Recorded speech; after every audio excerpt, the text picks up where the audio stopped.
오늘 이 시간에는 느헤미야 강해 시리즈 7번째 시간으로 공동체의 안위를 위한 개혁 조치, 그 제목으로 하나님의 은혜의 말씀을 함께 나누며 귀한 은혜를 나누고자 합니다. 오늘 이 느헤미야 5장 1절부터 13절의 핵심을 두 가지로 이야기를 먼저 결론적으로 이야기를 드린다면, 첫 번째는 백성들의 부르짖음이고요, 두 번째는 그들을 향한 하나님의 마음이에요. 그 부분을 우리가 오늘 나누고자 합니다. 4장까지의 이야기를 통해서 우리는 이미 느헤미야를 중심으로 유다 백성들이 예루살렘 성벽 재건을 애쓰면서 수고하면서 헌신하면서 이루어 왔다라는 것을 말씀을 나누었습니다. 그렇게 애쓰고 수고하는데 대적자들이 있었죠. 대적자들이 참 방해꾼들이고 낙심케 만들고 하지 못하게 하고 굉장히 껄끄러운 그런 장애물 같은 사람들이에요. 그럼에도 불구하고 하나님의 역사를 이루는 그 사람들은 수고하고 애씀을 통해서 상당한 진척을 보이게 됩니다. 이제 곧 완성이 되어지는 시점까지 오게 된 거예요. 그러니까 참 수고하고 애를 많이 쓴 겁니다. 여러분, 우리가 그렇잖아요. 우리 은행교회도 그렇고요, 우리 가정들도 그렇고요. 여러분, 수고하지 않은 게 수고했기 때문에 그런 일들이 다 이루어졌지, 수고하지 않은 게 어디 있겠습니까? 하나부터 열까지. 좀 전에 우리 광고가 하나 올라왔어요. 남전도에 원래를 하니까 예배 후에 좀 모여 남아달라고. 제가 왜 하는지 알겠어요. 뭘 좀 하려고 하시는 것 같아요. 우리 남전도회가 뭐 좀 하시려고 하는 것 같아요. 그래서 좀 모여달라, 이렇게 모임을 갖고자 하시는 것 같습니다. 여러분, 참 우리 은행교회만 봐도요, 소소하게 또 조금은 더 규모가 있게 해야 될 일들이 계속 진행됩니다.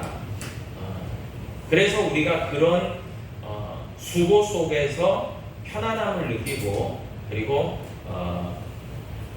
일이 되어지고 또 그렇게 하는 거예요. 보호받고 또 하는 겁니다. 수고하지 않아서 되는 것은 하나도 없어요. 다 수고의 결과입니다. 그렇죠. 여러분, 유다 백성들이 느헤미야를 중심으로 이렇게 중요 프로젝트 성벽 재건이라는 이 과업을 수행하고 있었단 말이에요. 그런데 그것에서 이제 조금 관점을 달리했어요. 그러니까 지금까지는 이제 성벽 재건에 포커스를 맞춰져 있었는데, 오늘 느헤미야 5장을 보면 관점을 좀 벗어나서 다른 관점으로 문제들이 발생되어지고 있는 것을 확인하게 됩니다. 그것은 바로요, 현실적인 실제적인 백성들의 삶에 관한 문제였어요. 그래서 당시에 이 느헤미야, 이 당시에 예루살렘 지역에 큰 흉년이 있었어요. 그러니까 흉년을 통해서 가뭄이 있음으로 말미암아 농작물이 제대로 자라지 못해서 먹을거리가 부족한 거예요. 그런데 이제 백성들에게 부과되는 세금은 또 여전했어요. 그리고 개인적으로도 빚을 지는, 그러니까 먹고 살기가 힘드니까 빚을 내서 이제 생계를 유지해야 되는데 이게 이제 갚을 길이 없는 거죠. 그렇게 삶들이 참 힘들게 되어지는 그런 부분들이 많이 있었어요. 이게 이제 어떻게 보면 환경적인 요소, 구조적인 문제, 여러 가지 문제들이 한꺼번에 터진 겁니다. 사실 큰 틀에서 보면은 성벽 재건이라는 큰 프로젝트가 굉장히 중요해요. 시대적인 사명이었어요.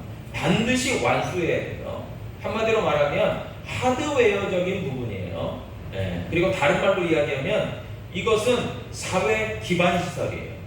그러니까 그 사회가 유지되고 더 성장하고 발전하기 위해서 우리도 이제 사회 간접 자본 그러지 않습니까? 그러니까 대표적으로 사회 간접 자본 하면 도로, 항만, 여러 가지 생산 시설 이런 것들을 얘기해요. 근데 이런 것들이 없잖아요. 그러면 국가가 성장 발전할 수가 없어요. 맨땅에 뭐 할 수가 없는 거예요. 그래서 이런 것들을 다 갖추는 거죠. 힘들지만 하드웨어적인 부분들을 잘 갖추는 거예요. 구조적으로. 이것은 전체를 위해서 반드시 필요한 부분이었어요. 그러니까 예루살렘 성벽제도는 정말 백성들의 안위 그리고 정말 이방 민족들의 침략에서 잘 대비하는 부분 그리고 하나님의 예배가 온전히 보호받기 위해서 잘 진행되기 위해서 반드시 필요했던 거예요. 네. 이것은 정말 해야 됐어요. 힘들지만 감당해야 될 부분이었어요. 그런데 그에 못지않게 소프트웨어적인 부분 그러니까 백성들의 실제적인 삶도 지나칠 수 없는 매우 중요한 부분이었다는 거예요. 그래서 우리가 여기에서 무엇을 깨닫게 됩니까? 우리 교회도 우리 은혜교회라는 교회 공동체도요. 엄밀히 따지면은 하나의 공동체지만 또 세분화해서 보면은 각 가정들이에요. 가정들이 모여서 교회가 된 거죠. 그리고 그 각 가정들도 가족 구성원들이 있지 않습니까? 부모가 있고 자녀 세대가 있고 그리고 각자의 어떤 역할이 있고 책임이 있고 의무가 있고 사명이 있는 거죠. 그래서 더불어 함께 살아가는 거예요. 그런데 어떤 가정들은 또 좀 큰 문제가 없고 어떤 가정들은 또 상당히 문제가 있고 더불어 살아가는 거죠. 그러니까 우리는 한마디로 이야기하면 광주 은혜교회다. 더 나아가서는 이제 지역사회다. 더 나아가서는 전체 국가다라고 했을 때는 공동 운명체예요, 사실. 너는 너, 나는 나 따로따로가 아니에요. 전체적으로 놓고 보면은 함께 더불어 나아가는 거예요. 살아가는 것입니다. 그런데 당시에 이 유다 사회에서는 그런 어려움들이 많이 있었다는 거예요. 2절에 이하에 보니까 저들의 삶에 이제 부양가족도 많고 그런데 흉년으로 인해서 가뭄이 들었고 그리고 세금도 너무 부담이 됐고 그러므로 말미암아 급기야는 자녀들을 종으로라도 팔아서 생계를 유지해야 돼요. 빚을 못 갚으니까 사람을 그냥 자녀를 종으로 보낼 수밖에 없는 이런 안타까운 현실들이 너무나 많이 벌어지고 있었던 겁니다. 그런 상황 속에서 백성들이 이제 눌리다가 터진 거예요. 그래서 두 가지의 어떤 반응들이 나옵니다. 첫 번째가요. 오늘 느헤미야 5장 1절에서 보듯이 부르짖음이라는 그게 나옵니다.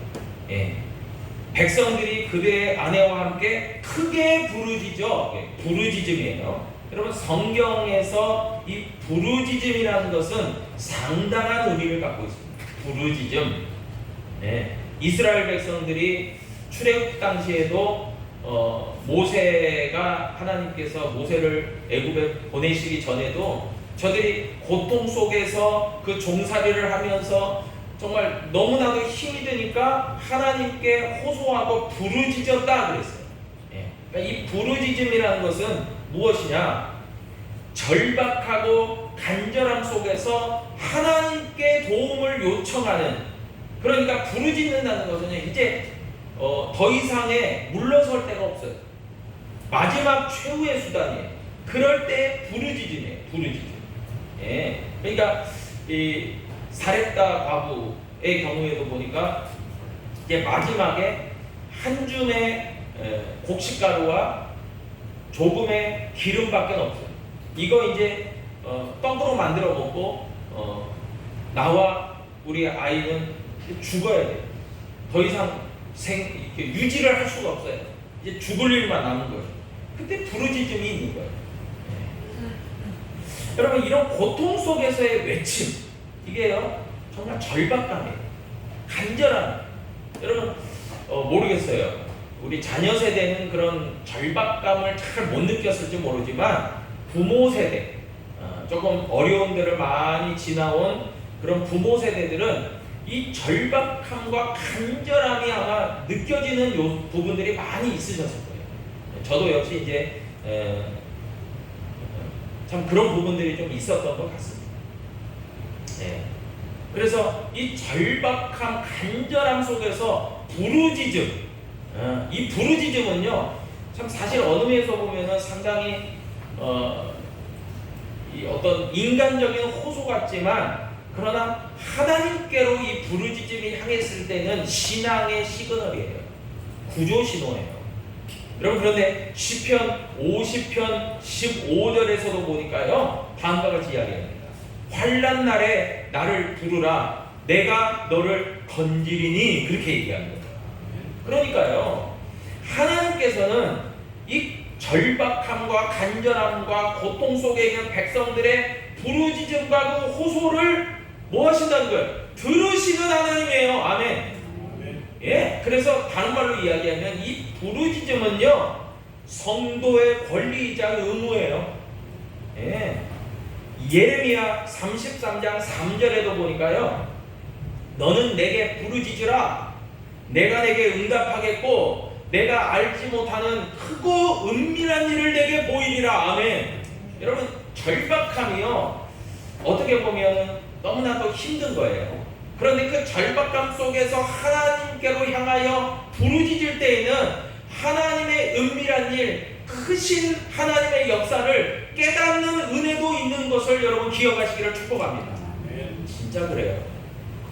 여러분, 그래서 요엘 선지자는 요엘 2장 32절에서도 얘기하는 거예요.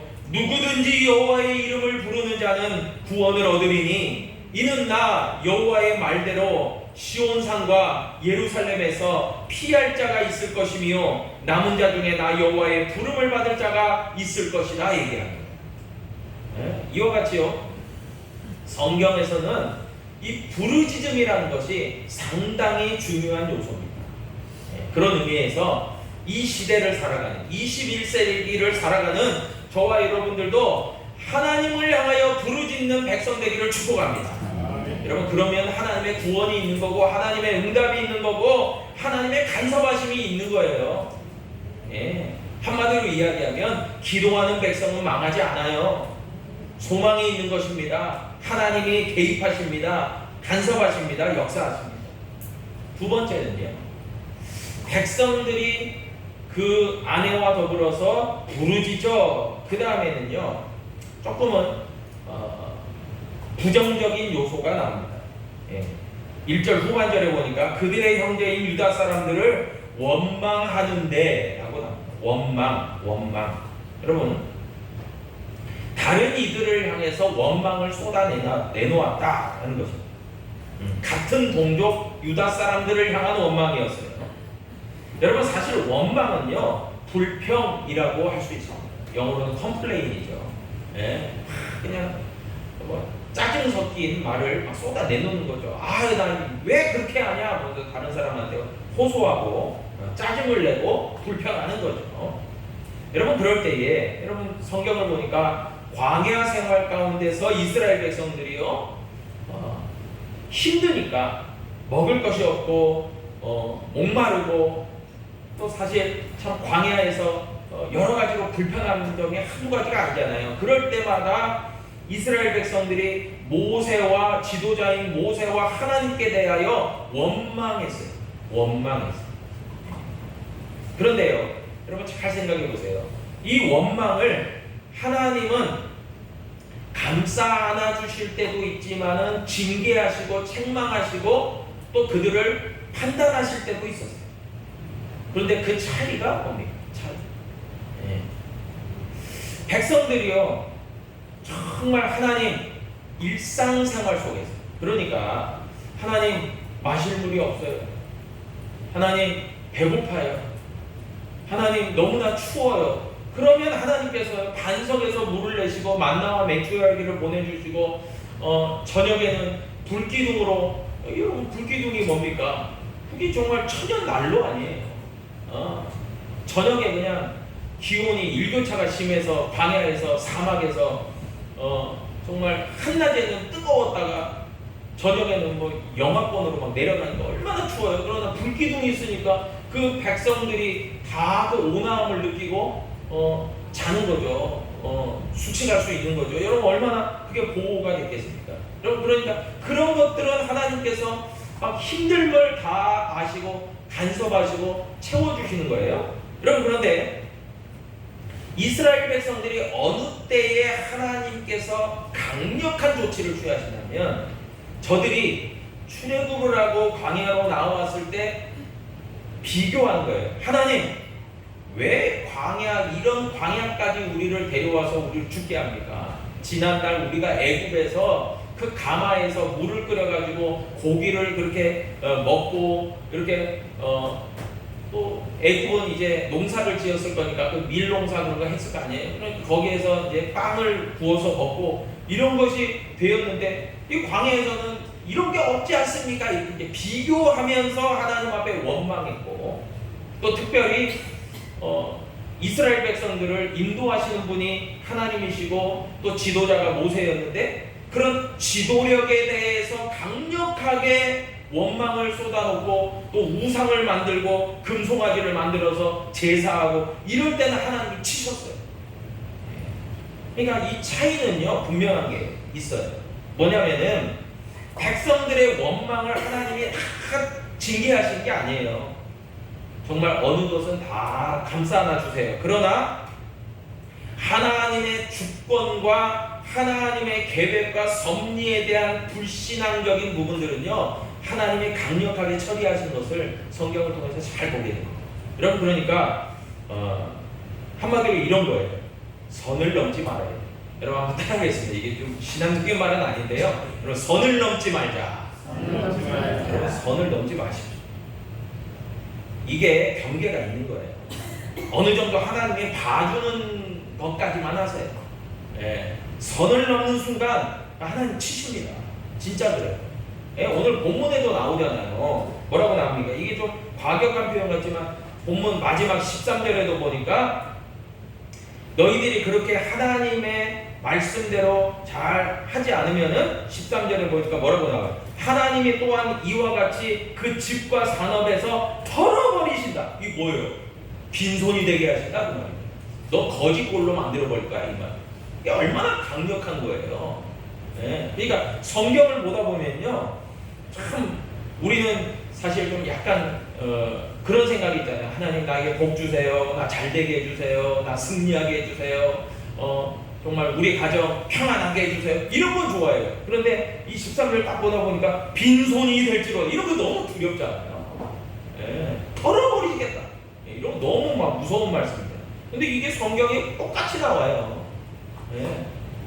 그러니까 하나님의 말씀인 성경은 1.1획이라도 가감없이 받아들여야 그게 제대로 된 믿음의 자세인 줄 믿습니다.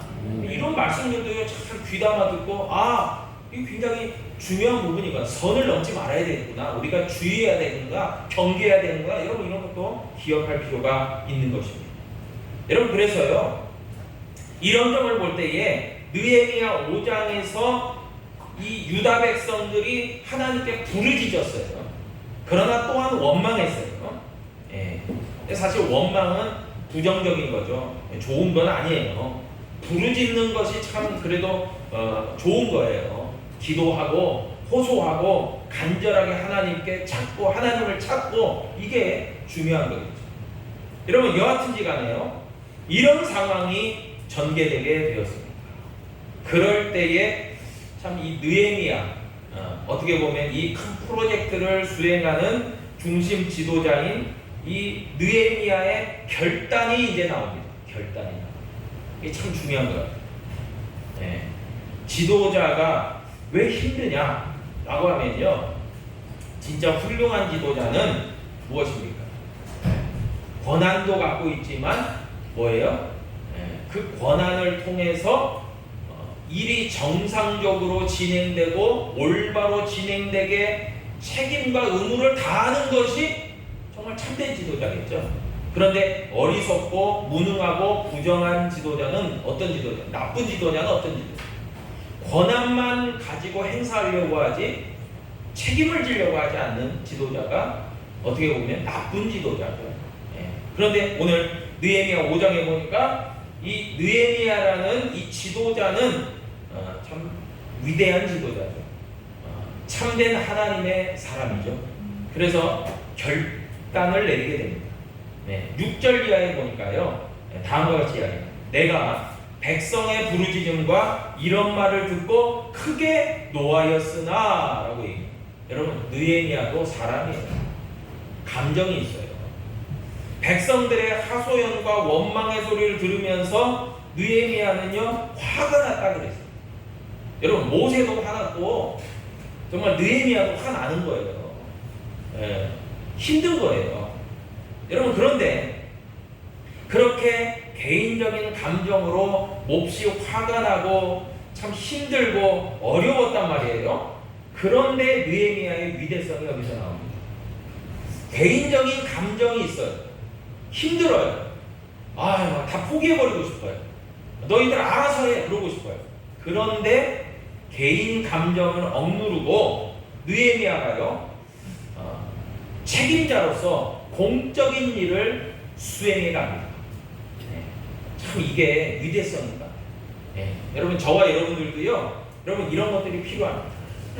개인적으로 참 사사로운 감정들이 있어요. 여러분, 그것을 제가 탓하고 싶은 것은 없어요. 왜냐하면 사람이 감정의 동물이에요. 화도 나고 또 기쁨도 있고 감사도 있고 여러 가지의 감정이 교차하는 거예요.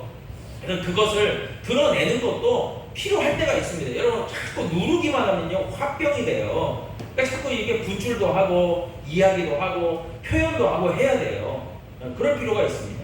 그런데 그것만 되면 안 돼요. 그렇게 하다가도 여러분 정신을 차리고 원위치로 돌아와야 돼요. 그리고 내가 바라봐야 돼요. 뭘요? 내 위치가, 내 공적인 위치에서 개인적인 사사로운 감정을 뒤로하고 내가 공적인 일에서 내가 어떻게 해야 될까라는 것을 생각해 봐야 되죠. 이게 참 올바름이에요. 여러분, 그러면서 이제 느헤미야가 이 화를, 감정을 억누르고 이제 일을 진행시켜 갑니다. 그러면서 공개적으로 책망을 합니다. 근데 어떤 책망을 하냐면 7절에 보니까요, 깊이 생각하고 라고 얘기해요. 여러분, 이게 참 또 느헤미야의 위대성 같아요. 그냥 감정적으로 화가 난다고 즉흥적으로 일을 처리한 게 아니라 느헤미야가 어땠습니까? 느헤미야가 정말 이 페르시아의 아닥사스다 왕의 술 맡은 관원으로 있으면서 유다 백성들, 예루살렘 거민들의 어려움을 보면서도 깊이 있게 생각도 하고 기도도 했던 사람이에요. 그러니까 느헤미야는 어떤 부분이 있어요? 신중한 사람이에요. 즉흥적으로 아무렇게나 감정적으로 일을 처리하는 사람이 아니에요. 굉장히 신중하고 깊이 생각하고 사려와 배려가 있는 사람이에요. 여러분, 그러니까 깊이 생각하는 거예요. 하나님의 뜻이 무엇일까? 하나님이 어떻게 하시기를 원하실까? 이렇게 깊이 생각하는 거예요. 여러분, 깊이 생각한다는 것이요, 내 생각에 골똘한다는 것이 아니에요. 하나님의 뜻을 구하는 시간을 갖고자 했던 거예요. 여러분, 그런 의미에서요, 저와 여러분들이 하나님께 우리의 상황과 사정을 물어보는, 그리고 하나님의 뜻을 구하는 저와 여러분 될 수 있기를 축복합니다. 이게 정말 이런 과정들이 필요한 거예요.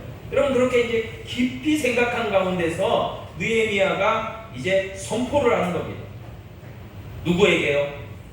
사회 지도층인 귀족들과 민장들을 향해서 꾸짖으면서 선포합니다. 그들에게 이르기를 너희가 각기 형제에게 높은 이자를 취하는도다 하면서 대회를 열어요. 다 모이라고 한 거예요. 그리고 나서 9절에서도 보니까 내가 또 이르기를 너희의 소행이 좋지 못하도다. 우리의 대적 이방 사람의 비방을 생각하고 우리 하나님을 경외하는 가운데 행할 것이 아니냐라고 얘기합니다. 그래서 문제점을 지적합니다. 그런데 왜 사회 지도층들에게 문제점을 지적할까요? 여러분, 이유가 있을 거 아닙니까? 지금 부르짖는 그 어떻게 보면 이제 대상들이 있죠. 정말 절박함과 간절함 속에서 하나님께 부르짖고 다른 사람에게 원망을 쏟아냈던 그 사람들은요, 서민들이었어요. 그러니까 막다른 길에 있는 사람들이었어요. 그리고 그 사회의 지도층들이라고 할 수 있는 귀족들과 민장들은 사실상 그런 어려움에서 빗겨나 있는 사람들이었어요. 빗겨나 있는 사람. 그러니까 한마디로 이야기하면요, 여러분, 우리나라도 그렇고 전 세계적으로도 그렇고 사회가 발전하고 그 국가가 부강하고 또 잘 훌륭한 나라가 되기 위해서는요, 필리핀 부익부의 문제들이 많이 해소돼야 되는 거예요. 그래서 저는 그렇게 정치적으로 저는 뭐 생각을 많이 하는 건 아니지만 여러 생각을 저도 이제 목회자로서 늘 나라를 위해서 기도하고 그렇게 하면서 늘 생각하는 것이 있어요. 그건 뭐냐면 우리 대한민국이요, 정말 부강한 나라가 돼야 되겠다. 잘 사는 나라도 돼야 되겠다. 그리고 정말 그 전쟁이 없는 안전한 나라가 돼야 되겠다. 뭐 이런 생각도 가지면서 그뿐만이 아니라 우리 대한민국에 속한 모든 국민들이 적어도 정말 기본적인 생활을 할 수 있을 정도의 복지도 이루어져야 되겠다. 이런 생각 많이 들어요. 그래서 기본소득이라고 있잖아요. 네. 기본소득이 결국 뭡니까? 제가 뭐 구체적으로 그 개념까지는 다 잘 알지 못하지만 아마 이런 것일 거예요. 네. 전체적인 그 나라의 부를 그래도 너무나도 절박함에 있는 사람들에게 정말 그 흘려보내서 저들의 기본 생활을 끌어올리고 어느 정도 정말 인간으로서의 어떤 삶을 영위할 수 있을 정도의 기반 시설들을 만들어주자. 그게 어떻게 보면 그 기본소득 아니겠습니까? 그런데 그런 것들이 이루어지는 사회가 있고 국가가 있고, 그러지 않고 그냥 독재자가 있고 부정부패가 있고, 또 그래서 부가 한쪽으로 쏠려 있고, 일반 서민들은 뭐 솔직히 말해서 주로 낮아빠져도 관심도 없고, 정치 지도자들이 자기 배만 불리려고 하고, 그러니까 부정부패가 만연할 수밖에. 이런 나라들은요, 계속해서 곤두박질 치는 거예요. 그런데 참 우리 대한민국은요, 그런 의미에서 복지국가, 자유대한민국, 그리고 안전한 나라, 그리고 정말 하나님을 경외하는 나라, 믿음이 바로 서는 나라, 그런 나라를 꿈꾸면서 저도 늘 목회자의 입장에서 기도하는 거예요. 네. 그런 의미에서 우리 성도님들도 늘 기억하고 공동 운명체라고 할 수 있는 나라와 민족과 우리 교회와 우리 성도들을 위해서 늘 기도해 주시기를 부탁을 드립니다. 아멘. 정말 그런 기도가 중보기도가 필요한 거죠. 그런데 이제 느헤미야가 이렇게 이제 선포를 할 뿐만이 아니라 구체적인 지침을 줍니다. 이 사회 지도층들에게 10절 이하에 보니까 뭐라고 이야기합니까? 이자 받기를 그쳐라. 네, 더 이상 이자를 강요하지 마라. 그리고 11절에 보니까 너희가 구워준 돈이나 양식이나 세포도주나 기름의 100분의 1을 돌려보내라. 이게 기본소득 아니에요. 적어도 저들이 서민들이 굶어 죽지 않게는 해줘야 되지 않냐.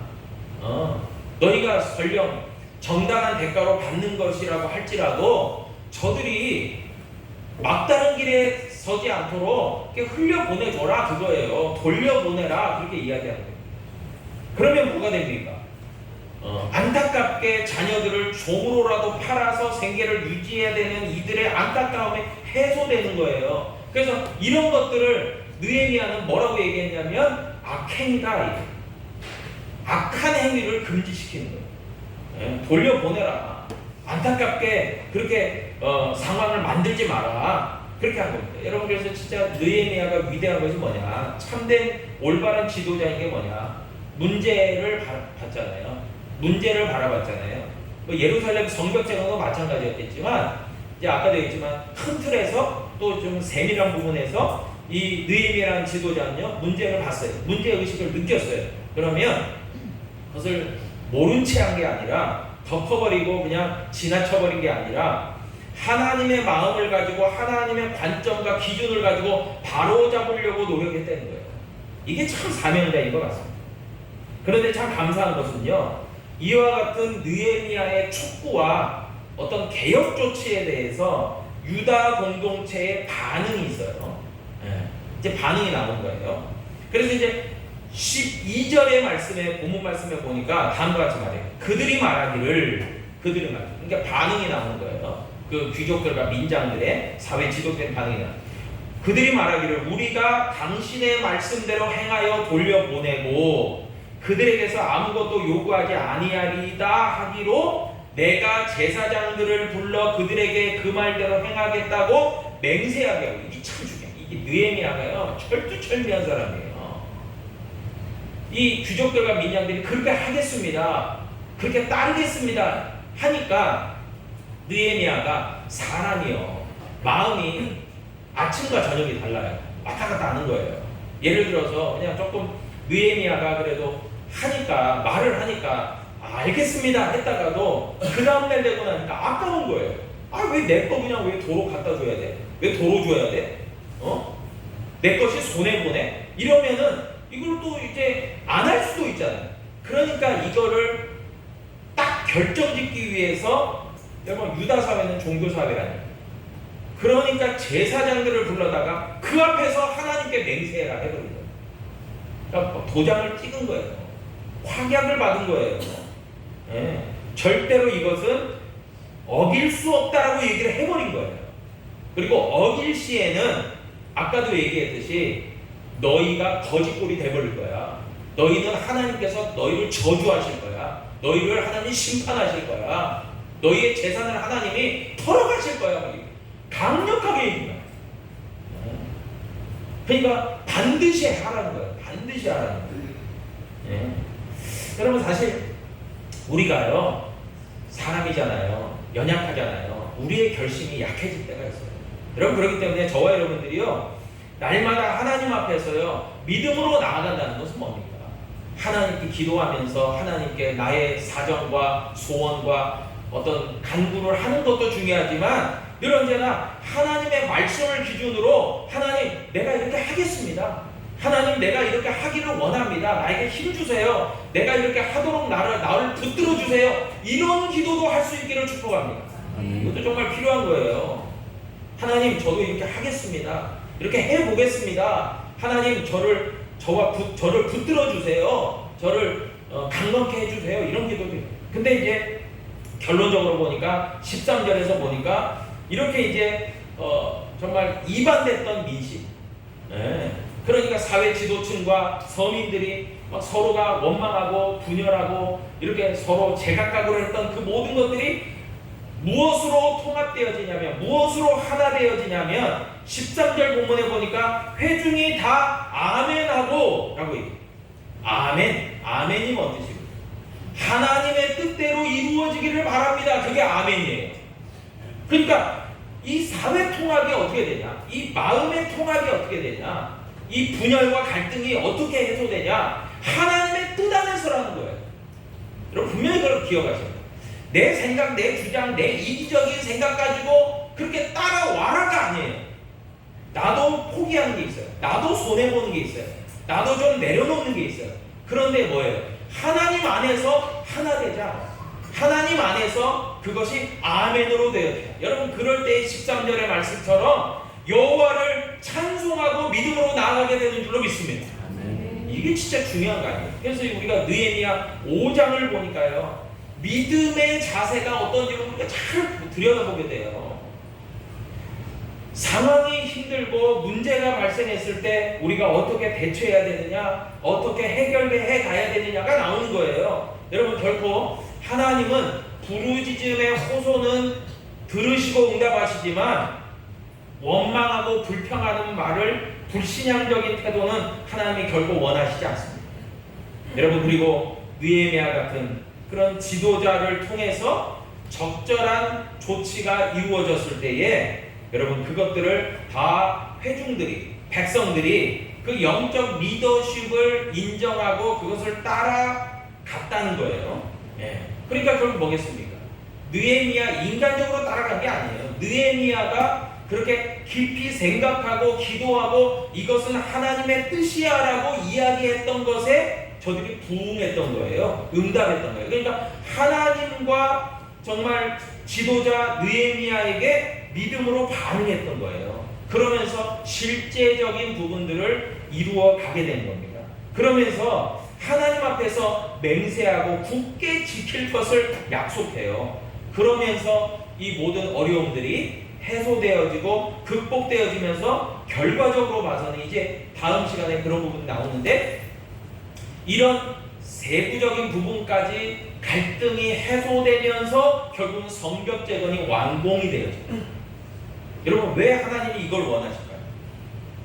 하나님은요, 우리의 겉사람과 속사람과 우리의 어떤 육신과 우리의 마음 심령과 또 우리의 어떤 교회와 우리의 가정과 그 모든 것들을 온전하게 하시는 하나님이시라는 거예요. 예. 그냥 내가 막 병들고 힘들고 지치고 낙심되는데 뭔가 뭐 일은 되어줘요. 그게 아니에요. 우리가 감사하고 은혜 받고 행복하고 기쁨으로 나아가고 이런 모든 것 가운데서 하나님이 찬송받으시고 하나님이 영광 받으시는 놀라운 역사 가운데서, 전체적인 역사 가운데서 하나님은 기쁨을 영위하시고 받으시기를 원하시기 때문에, 여러분 그런 의미에서요, 저와 여러분들이 오늘 이 주신 말씀, 이 느헤미야 5장의 말씀대로 정말 회중이 다 아멘하고 여호와를 찬송하고 그대로 행하였더라. 그 믿음의 자세가 저와 여러분 가운데도 있기를 주님의 이름으로 축복합니다.